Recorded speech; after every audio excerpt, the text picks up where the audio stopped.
ഒരു പെൺകുട്ടി ഇങ്ങനെ വഴിയിൽ നിന്ന് കരയും, എന്തിനാ മോളെ കരയെന്ന് വെച്ചപ്പോൾ എൻ്റെ വീട്ടിൽ നിന്ന്, ഞാനൊരു അടിമപ്പെണ്ണാണ്, വീട്ടിൽ നിന്ന് 2 ദിർഹം വന്നിട്ട് സാധനം വാങ്ങാൻ അയച്ചാണ്, അത് കാണുന്നില്ല, അതിനാ കരയണ്. എടുത്ത് കൊടുത്തു, പറയല്ലേ അഭയകേന്ദ്രം കൊടുത്തു പോയിക്കാണോ. പിന്നെയും കരച്ചു. പിന്നെന്തിനാ മോള് കരയണത്? അത് കുറേ സമയമായി പരത്തുനിന്ന്, കുറേ മണിക്കൂർ എവിടെ പോയിനെന്ന് ചോദിക്കൂ. അപ്പോൾ ഒരെന്നെ അടിക്കോന്ന് പേടിയുണ്ട്. മോളെ വീടെ വാ എന്നിട്ട് നടക്കാൻ തുടങ്ങി. 2ാമത്തെ സ്ഥലം മടക്കിയിട്ടുണ്ട്. തങ്ങളെ ദുആ കുറേ കിട്ടാൻ വേണ്ടിയിട്ടാണ്. തങ്ങളെന്താ വന്നേ?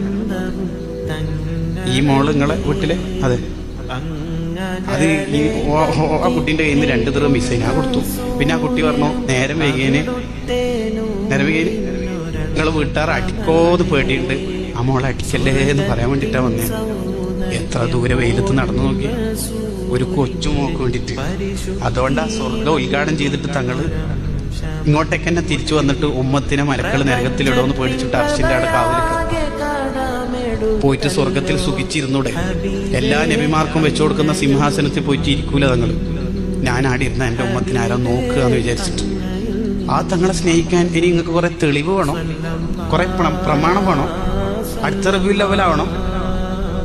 അവിടുത്തെ വേദനിപ്പിക്കരുത്, അത് മതി. അതന്നെയാണ് ഏറ്റവും വലുത്.